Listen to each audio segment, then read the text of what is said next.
ঘাড় ব্যথা, কাঁধ ব্যথা বা ঘাড়ের জন্য হাতের দিকে শিনশিন, ঝিনঝিন, অবশ অবশ দুর্বলতা, জ্বালা পোড়ার ব্যথা ইত্যাদি হয়ে থাকে। দর্শক, আমি ডাক্তার মারুফ হোসেন, ফিজিওথেরাপি এবং রিহ্যাবিলিটেশন বিশেষজ্ঞ হিসেবে আজ আপনাদের সামনে উপস্থিত হয়েছি এই ধরনের সমস্যা থেকে আপনারা কিভাবে মুক্তি পাবেন সেজন্য।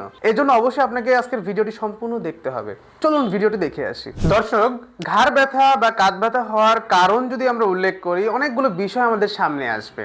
প্রথম যে বিষয়টা আমাদের সামনে আসবে, দীর্ঘক্ষণ বসে থাকা। আমরা যারা অফিসে জব করি, ব্যাংক জব হতে পারে, কর্পোরেট জব হতে পারে, দীর্ঘক্ষণ ধরে কম্পিউটারের সামনে বা বসে থেকে কাজ করার ফলে আমাদের মাংসপেশিগুলো শক্ত হয়ে যায়। অনেক দিন হওয়ার পর একটা সময় পর ঘাড় কোলাপস করে বা ঘাড়ের ব্যথা তৈরি হয়। এছাড়া দীর্ঘক্ষণ যাবত যারা মোবাইল ইউজ করেন তাদের এই ধরনের সমস্যা হতে পারে। এরা বাচ্চা থেকে বয়স্ক সবাই এই ধরনের সমস্যায় পড়ছেন। এছাড়া ক্ষয়জনিত সমস্যা, আঘাতজনিত সমস্যা, এছাড়া যারা জিম করেন বা ব্যায়াম করেন তাদের ভারোত্তোলনের সময় সমস্যা হতে পারে। মাংসপেশি শক্ত হয়ে যাওয়া, ডিস্ক প্রোলাপস বা সিআইডিপি আমরা যেটাকে বলি, এটা অন্যতম কারণ ঘাড় ব্যথা হওয়ার। তো ঘাড় ব্যথা হওয়ার কারণ যাই হোক না কেন, সঠিকভাবে রোগ নিরূপণ করলে এবং তার অ্যাসেসমেন্ট ডায়াগনোসিসের পরে আমরা যে তাকে ফাইন্ড আউটটা করি, তার পরবর্তী স্টেজে যে চিকিৎসা করা হয় সেটা যদি সঠিকভাবে করা হয়, রোগী নিশ্চিত সুস্থ হবেন এই ঘাড় ব্যথা থেকে। সো আজকে আমরা এই ঘাড় ব্যথা নিয়ে কিছু এক্সারসাইজ, হোম মেডিকেশন, ব্যথা হওয়ার পরবর্তী কেসে আপনারা কি করবেন তা নিয়ে বিস্তারিত আলোচনা করব। দর্শক, ফিজিক্যাল এক্সামিনেশন বা ফাংশনাল এক্সামিনেশনকে অ্যাসেসমেন্ট বা ডায়াগনোসিসের মূল ভিত্তি বলা হয়। এমআরআই বা এক্সরে কিছু ক্ষেত্রে গুরুত্বপূর্ণ ভূমিকা পালন করলেও যেটা সব থেকে গুরুত্বপূর্ণ ভূমিকা পালন করে সেটা হচ্ছে এই ফিজিক্যাল এক্সামিনেশন। 5 জন লোকের ধরুন আমরা এমআরআই করলাম, 5 জন লোকেরই কম বেশি ঘাড়ের ক্ষেত্রে দেখা যাচ্ছে ডিস্ক প্রোলাপস বা সমস্যা দেখা যেতে পারে। বাট ভয়ের কারণে, ভয়ের কারণ হচ্ছে আপনার ভয়টাকে দূর করা। দর্শক, ফিজিক্যাল এক্সামিনেশনের ক্ষেত্রে আমরা অ্যাক্টিভ অ্যাসেসমেন্ট, প্যাসিভ অ্যাসেসমেন্ট এবং কিছু রেজিস্টার্ড টেস্ট করি। টানে ঘোরাই, পাশাপাশি বায়ে ঘোরাই, কিছু স্পেশাল টেস্ট করি যার মাধ্যমে তার প্রপার কোন নার্ভে চাপ আমরা ধরতে পারি। দেখি, সামনে ধাক্কা দেন, পিছে ধাক্কা দেন, ডানে ধাক্কা দেন, বায়ে ধাক্কা দেন। এই ভদ্রলোক ডানে ঘোরান, বায়ে ঘোরান, বেশ ভালো। এই ভদ্রলোক আমাদের কাছে 7 দিন আগে আসে C5, C6, C7 nerve root কম্প্রেশনের জন্য হাতে ব্যথা চলে আসছিল।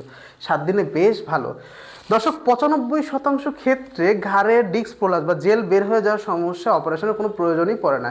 প্রয়োজন সঠিক ফিজিওথেরাপি চিকিৎসা। আমাদের ঘাড়ে 7টা হাড় থাকে এবং 8টা নার্ভ রুট থাকে। সেন্ট্রাল এই পেনের জন্য ব্যথা হাতের দিকে চলে যায়।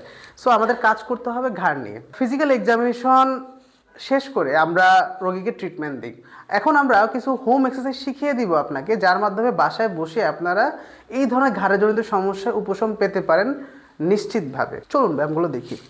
প্রথমত, থুতনি ভিতরের দিকে নিব, ছাড়বো, লাইক দিস, ধরবো, ছাড়বো 10 বার করে, দিনে 3 থেকে 4 বার। নাম্বার 2, যেই পাশে যেই হাতের দিকে ব্যথা চলে যায় সেই হাতটা এই মাংসপেশি টাইট করে ধরতে হবে অপোজিট হাত দিয়ে।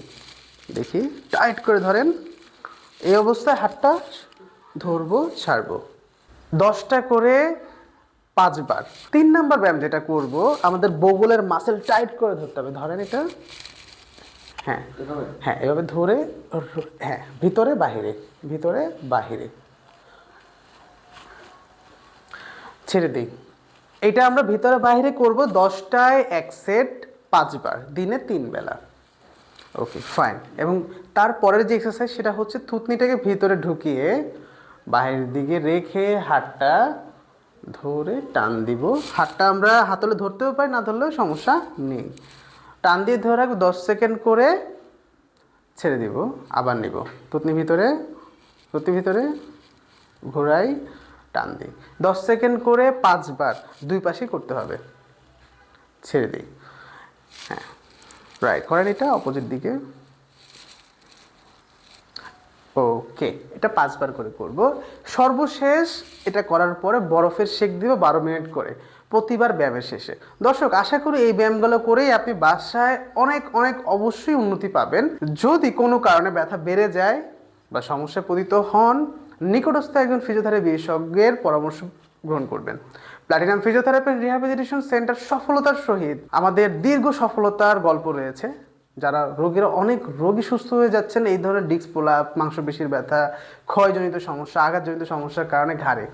সো এই ধরনের সমস্যার পড়লে আপনারা একজন কোয়ালিফাইড ফিজিওথেরাপিস্টের পরামর্শ নেবেন।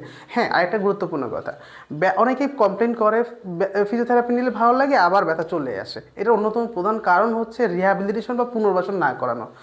দর্শক, সব জায়গায় পুনর্বাসনের স্পেস থাকে না, অবস্থান থাকে না।